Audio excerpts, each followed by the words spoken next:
Hello everyone and welcome back to the History of Humankind. In the last episode we discussed the mud brick private and public buildings of the pre-dynastic and early dynastic periods of Mesopotamia. Today we will look at how Neolithic and Chalcolithic innovations in irrigation, pottery, weaving, smelting, harnessing, and the like led to more complex trade and commerce between the city-states of ancient Sumeria. So this episode will largely be a review of the invention of agriculture episode and invention of writing, and because trade and commerce was just so inextricably bound to other aspects of Sumerian culture and government, and I think it's important to learn about the origins of the kinds of products that they were bartering back then.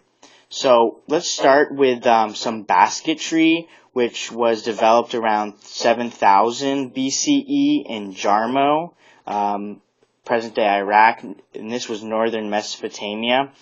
And later on, the Mesopotamians will use bitumen and wet clay to kind of waterproof these baskets for things like the shadoof, to raise water out of the canals. And I heard it said before that that pottery was created when people used wet clay to fill in the holes in baskets, and then by accident they left the basket near the fire. The fire burnt up the reeds, and what was left was the hardened clay pottery. But actually, pottery developed much earlier than basketry in Jomon, in present-day Japan.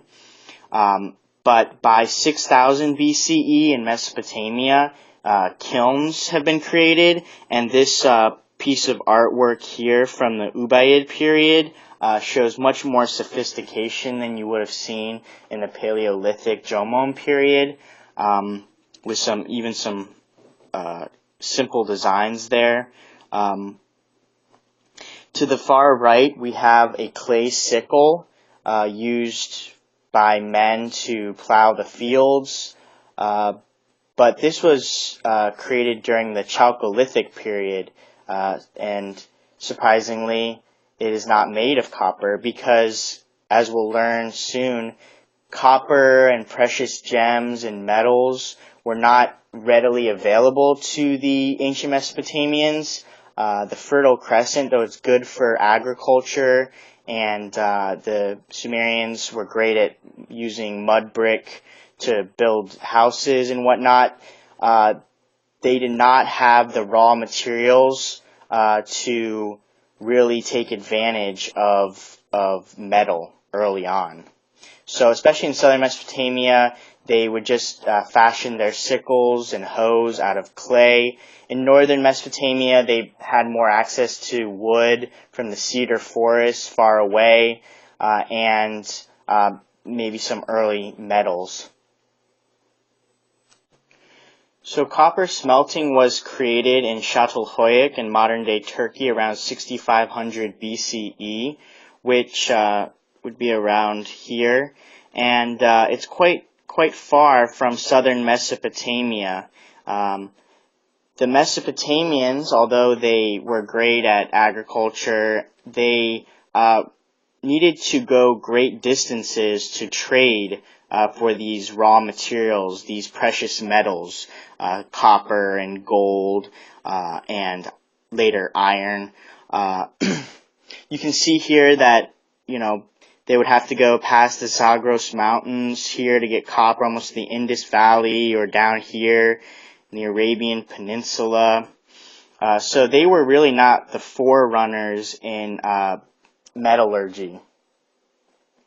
But when they could get their hands on some metal, they could use it for this device, the ard plow, and there's just a little metal scratcher here that would create deep ridges in the ground, made it easier for farmers, and then they could hook up this wooden device here to an ox to pull the plow. So this definitely lessened the amount of manual labor.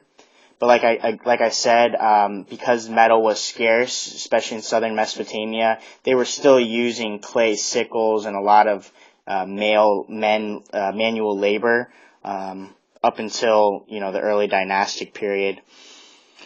Around 4000 BCE, the Sumerians learned to cast metal objects in a mold by heating up the copper to a very high heat and then pouring it into a mold to create kinds of weapons and tools which would definitely improve warfare.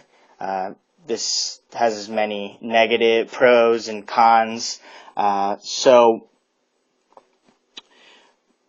once the Sumerians learn to cast copper, they will improve on bronze by alloying copper and tin, and then you'll see the rise of the Bronze Age.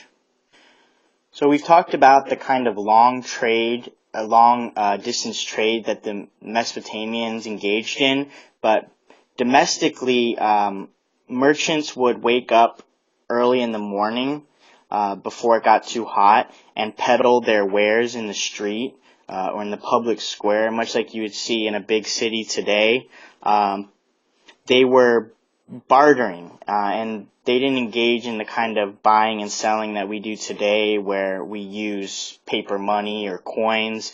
They would trade, raw materials for crafted products and raw materials for other raw materials.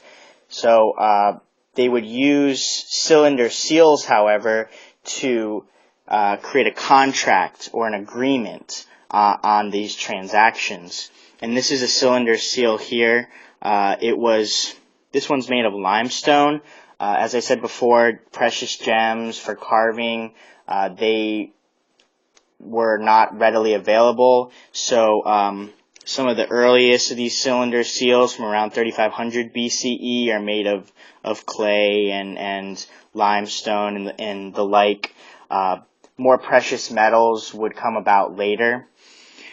But they were used to roll an impression on a wet piece of clay, and this wet piece of clay acted like a document or contract between the two people, and it could be used for administrative tools.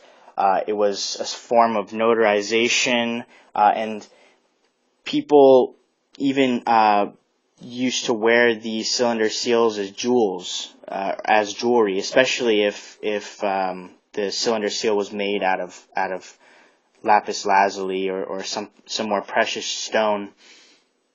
There was a hole that ran through the middle of it, and they could put a string through and wear it around their necks. Over time, the cylinder seals became much wider, broader, as you can see here, than in earlier days, and probably had more intricate designs of banquet scenes as merchants and kings became wealthier. And then another important thing is that there were cuneiform inscriptions on them later in the early dynastic period. So these cylinder seals predate writing in cuneiform, but later on they would incorporate cuneiform into them. So we saw in previous slides how cast metal objects were first made around 4000 BCE, and then in 3200 BCE was the invention of true bronze when copper and tin are alloyed, and bronze is much more durable than copper or tin. And around 3000 BCE, the clay crucible furnace is invented, something you will see here, and the crucible was like a bowl where you could heat metal ores to a very, very high temperature to mix them with other ores to create even stronger metals. And then this is when the Bronze Age truly picks up, and metal tools and weapons can be manufactured much quicker. So in 2500 BCE, the Mesopotamians create the gold granulation process, and this piece of jewelry to the left here doesn't belong to Sumeria. It's actually Minoan, but I think it gives you a good idea of what granulation is. It's just soldering these gold granules or spheres onto a larger piece. And it was later perfected by the Minoans about 1,000 years later.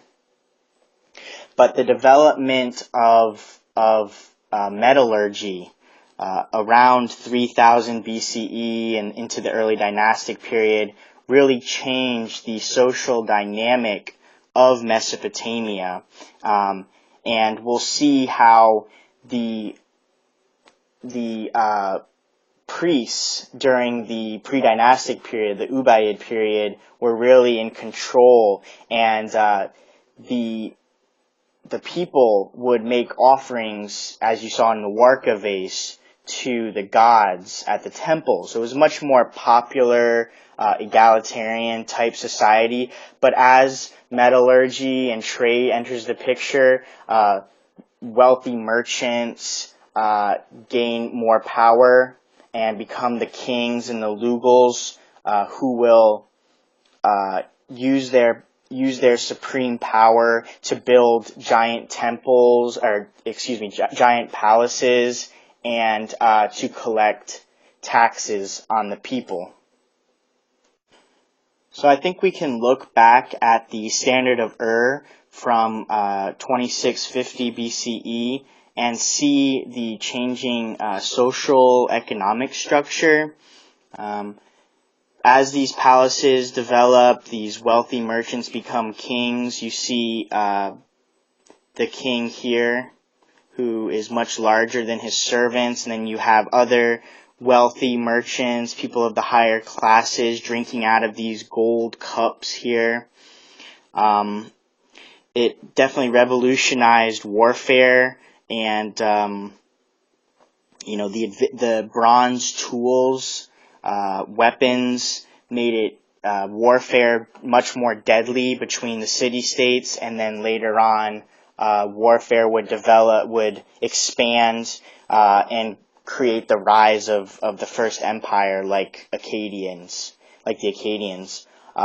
And you can see here to the far right the slaves, the enemies, the rival kings from other city-states being dragged around like slaves to work the fields. So it seems like trade and commerce and the rise of metallurgy caused a lot of trouble for humanity in the form of advanced warfare.